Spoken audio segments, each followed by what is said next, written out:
Hi friends, welcome to Maira Paravasam part 60. అత్తయ్య ఏది కనిపించడం లేదు అని అడిగింది మేఘ. మనం బయటికి వెళ్ళి వచ్చాక కావాలంటే అప్పుడు అమ్మతో మాట్లాడదు గానిలే, ముందు మనం బయటికి వెళదాం పదా అన్నాడు.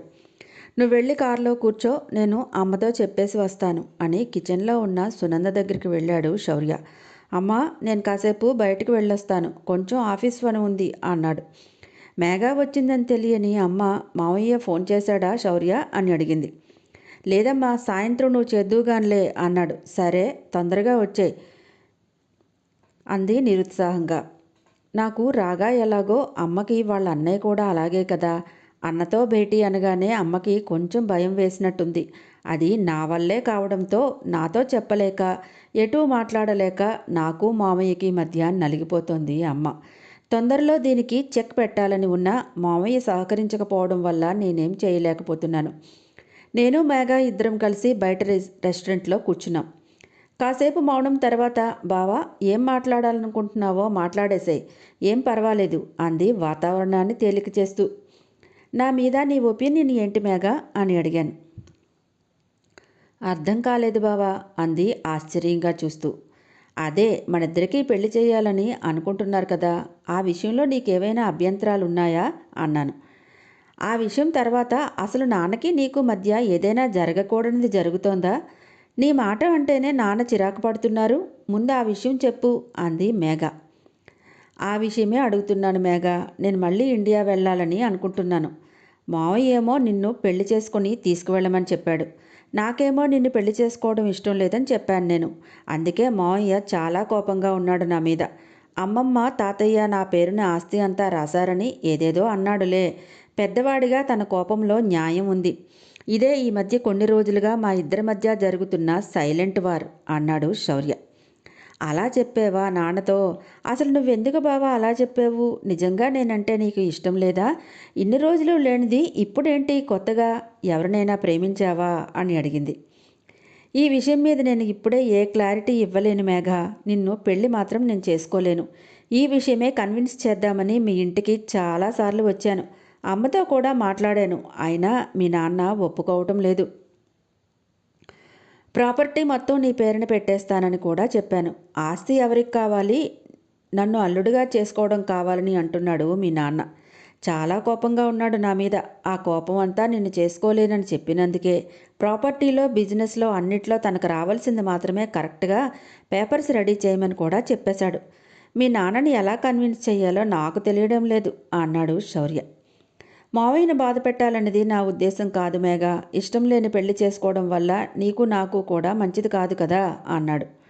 మా నాన్నని ఎలా కన్విన్స్ చేయాలా అని ఆలోచిస్తున్నావు, కానీ ఇంత ముఖ్యమైన విషయం నాతో మాట్లాడాలని మీకెవ్వరికీ అనిపించలేదా బావా అని అడిగింది. అంటే ఇప్పుడు నిన్ను కూడా నేను కన్విన్స్ చేయాలా?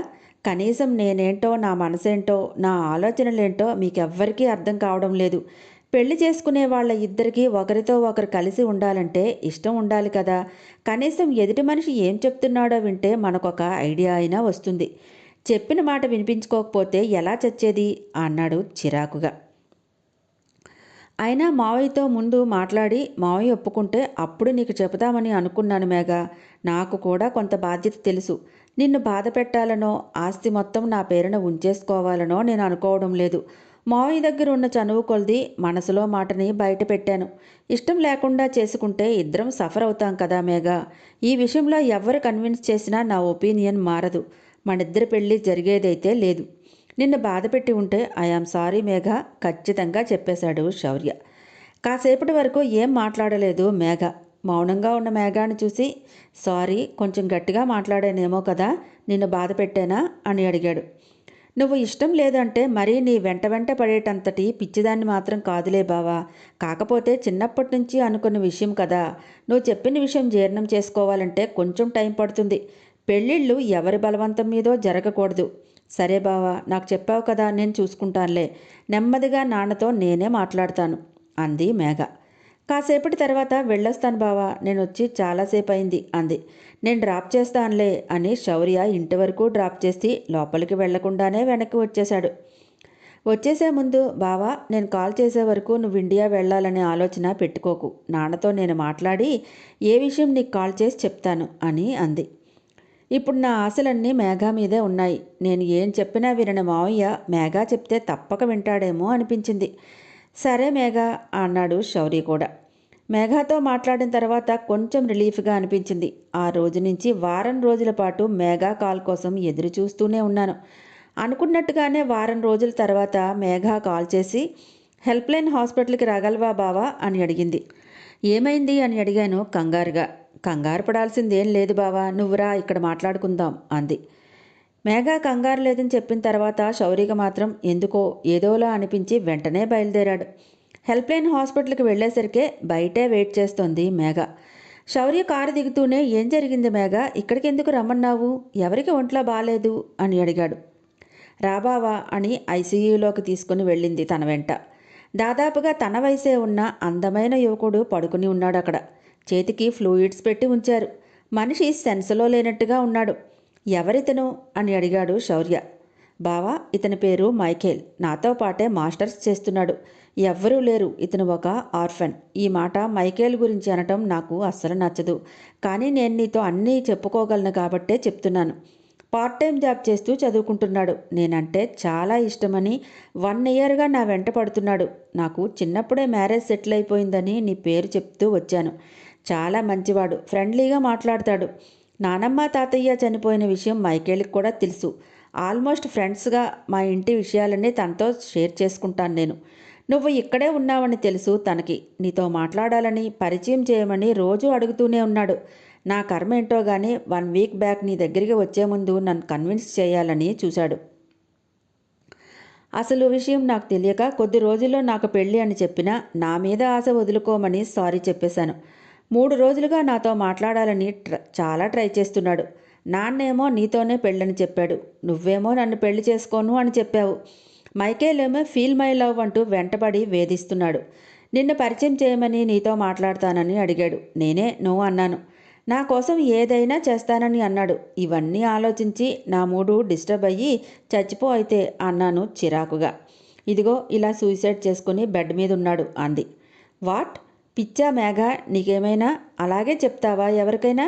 సంవత్సరం నుంచి వెంటబడుతున్నాడని, ప్రేమిస్తున్నాడని అంటున్నావు. తనని ఇలాగైనా డీల్ చేసేది నువ్వు? మన ఇండియాలోలా కాదు మేఘ. ఇక్కడ చాలామంది మనసులో ఉన్నది డైరెక్ట్గానే చెప్పేస్తారు. నువ్వు స్నేహం అనుకున్నావు, తను నీతో ప్రేమ అనుకున్నాడు. ఇదే మా ఆడవాళ్ళకి మీ మగాళ్ళకి ఉన్న తేడా. సున్నితంగా అయినా సమస్యను పరిష్కరించాలని అనుకుంటాం. అందుకే 3 నెలలుగా మావయ్యతో సామరస్యంగా మాట్లాడాలని, సమస్యను పరిష్కరించాలని చూస్తున్నాను. నీతో మన విషయం చెప్పానో లేదో, నువ్వు చాలా డిస్టర్బెన్స్ మనసులో పెట్టుకున్నట్టు ఉన్నావు.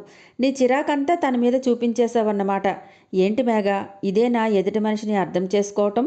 కోపం తెచ్చుకుంటూ అన్నాడు శౌర్య. బావా, నా ఆఫర్లో నువ్వు సేవ్ అయిపోవచ్చని మాట్లాడుతున్నావా, లేదంటే మునుపటి శౌర్యవే అయితే నిజంగానే నేను తనని ప్రేమిస్తున్నాను అంటే ఒప్పుకుంటావా? సందేహంగా అడిగింది.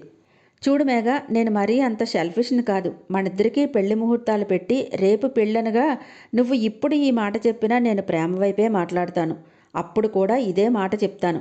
ఇంతకీ నీకు మైకేల్ అంటే నిజంగానే ఇష్టమేనా, లేదంటే నేను నిన్ను రిజెక్ట్ చేశానని మైకేల్ ప్రేమను ఓకే చేస్తున్నావా? నువ్వు అడుగుతుంటే నాకు కూడా నీలాంటి సందేహమే వస్తోంది మరి అన్నాడు. బావా, మనిద్దరం ఒకేలా ఆలోచిస్తున్నట్టుంది అంది మేఘ. సరే, ఇప్పుడు క్లియర్గా చెప్పు, నీకు మైకేల్ అంటే ఇష్టమా కాదా, పెళ్లి చేసుకునే ఉద్దేశం ఉందా లేదా అన్నాడు శౌర్య. నాకు మైకేల్ అంటే ఇష్టమే బావా. నాన్నకి ఇలాంటివి ఇష్టం ఉండవు కదా. అమ్మా నాన్న కూడా వేరొకరిని అల్లుడిగా చేసుకోవడానికి ఇష్టపడటం లేదు. అమ్మమ్మ తాతయ్య ఉండగా ఇలాంటివి చెప్పడానికి కూడా ధైర్యం లేదు. తొందరపడి నేను మైకేల్ ప్రేమకి ఓకే చెప్పానంటే మళ్ళీ తనలో లేనిపోని ఆశలు కలిగించిన దాన్ని అవుతాను కదా. ఇప్పుడు అమ్మమ్మ తాతయ్య లేరు, నువ్వు కూడా నో చెప్పేశావు. మొన్న నీ దగ్గరకు నేను మైకేల్ విషయం చెప్పాలని కూడా వచ్చాను. నువ్వు ఎలాగూ నన్ను చేసుకోనని అంటున్నావు కాబట్టి నాన్నను నీ విషయంలో కన్విన్స్ చేసి కొద్ది రోజులు పోయాక మైకేల్ విషయం చెప్పాలని అనుకున్నాను. ఇది అసలు విషయం. ఇప్పుడు కూడా నాకు నాన్నను ఒప్పించాలంటే భయంగానే ఉంది బావా. మైకేల్ ఎవ్వరూ లేనివాడు అంటే మరింత మండిపడతాడేమో నాన్న. ఎవరూ లేరు, ఏమీ లేదు అంటాడు ఖచ్చితంగా. ఏం చేద్దాం బావా, చేతులు నిలుపుకుంటూ అంది మేఘ. మనకేమైనా తక్కువ ఉందేంటి మేఘ, అలా ఎందుకు ఆలోచించాలి? పెళ్లి చేసుకుంటే మన వారందరూ తన వారవుతారు. నీ ఆస్తి తనది కాదా? మీరిద్దరూ మాస్టర్స్ చేస్తున్నారు, మంచి జాబ్స్ కూడా వస్తాయి ఇద్దరికి. ఇవేమీ కాకపోయినా నేను ఇండియా వెళ్ళిపోవాలని అనుకుంటున్నాను కదా, నా బిజినెస్ తనకే అప్పగిస్తాను. ఇప్పుడు చెప్పు, ఈ విధంగా పెళ్లి చేసుకుంటే ఒప్పుకుంటాడేమో మీ నాన్న అన్నాడు శౌర్య. అమ్మో బావా, అది ఇంకా డేంజరేమో అంది భయంగా మేఘ. ఇవన్నీ ఆలోచించే నా వరకు తన ప్రేమ ఇష్టంతో ఆగిపోయింది బావా అంది. మీరిద్దరూ స్ట్రాంగ్గా ఉండాలి, కానీ ఆ బాధ్యత నేను తీసుకుంటాను అన్నాడు శౌర్య. బావా, ఇప్పటికే నీ మీద నాన్నకి పీక వరకు కోపం ఉన్నట్టుంది. నువ్వు ఈ పని నా కోసం చేసినా నన్ను నీ స్వార్థానికి ఉపయోగించుకున్నావనే అంటాడు. అనవసరంగా అత్తయ్యకి మా నాన్నకి మధ్య ఏవైనా గొడవలు అవుతాయేమో, వారం రోజులుగా ఇదే ఆలోచిస్తున్నాను. పిచ్చి పట్టేటట్టుంది బావా నాకు అంది. నాకు చెప్పేశావు కదా, భారమంతా నా మీద వేసేయ్, నేను చూసుకుంటానులే అన్నాడు శౌర్య. ఆ తర్వాత మైకేల్ ఒక వారం రోజుల్లో కోలుకున్నాడు. మైకేల్ని ఇంటికి తీసుకువచ్చి నా ఫ్రెండ్గా పరిచయం చేశాను అమ్మకి. మెల్లగా రాగాకి, అరవింద్కి, అమ్మకి విషయం చెప్పాను. మేఘా కూడా మా ఇంటికి 2-3 రోజులకు ఒకసారైనా వచ్చి మైకేల్ని చూసి వెళుతూ ఉండేది. రాగా, అరవింద్ ఏం మాట్లాడలేదు, కానీ అమ్మ అయితే మావయ్యతో వైరం వస్తుందేమోనని చాలా భయపడిపోయింది. మేఘా నా ఇంటి కోడలు అవుతుందేమో అనుకున్నాను. మీరిద్దరూ ఒకరినొకరు చేసుకోవటానికి సుముఖంగా లేరు. ఇక నేను మాత్రం చేసేదేముంది? అసలు విషయం ఏంటో నువ్వు ఎప్పుడు పెళ్లి చేసుకుంటావో కూడా చెప్పడం లేదు. నేను అనుకున్నది ఏదీ జరగడం లేదు. జరిగేది చూడటమే తప్ప నేను చేయగలిగింది ఏముంది అంది అమ్మ నిరాశగా. మావయ్యకి చెప్పకుండా పెళ్లి చేద్దామని నేను, చెప్పే చేద్దామని అమ్మ. అమ్మ మనసులో భయాన్ని అర్థం చేసుకుని అమ్మ మాటను కాదనలేక మావయ్యకి కాల్ చేశాను. చాలా రోజుల నుంచి మావయ్యతో నేను మాట్లాడకపోవటంతో కాల్ చేసేసరికల్లా వెంటనే లిఫ్ట్ చేసి చెప్పు అన్నాడు. ఆ మాటలోనే ఇంకా కోపం ఉందని నాకు అర్థమైంది. అత్తయ్యని తీసుకుని ఒకసారి ఇంటికి రా మావయ్య అన్నాడు శౌర్య. హాయ్ ఫ్రెండ్స్, నా ఛానల్ నచ్చితే కనుక లైక్ చేయటం, షేర్ చేయటం మర్చిపోకండి. సబ్స్క్రైబ్ చేసుకోండి. పక్కనే ఉన్న బెల్ ఐకాన్ని ప్రెస్ చేయండి. నెక్స్ట్ అప్డేట్ కోసం వెయిట్ చేస్తూ ఉండండి.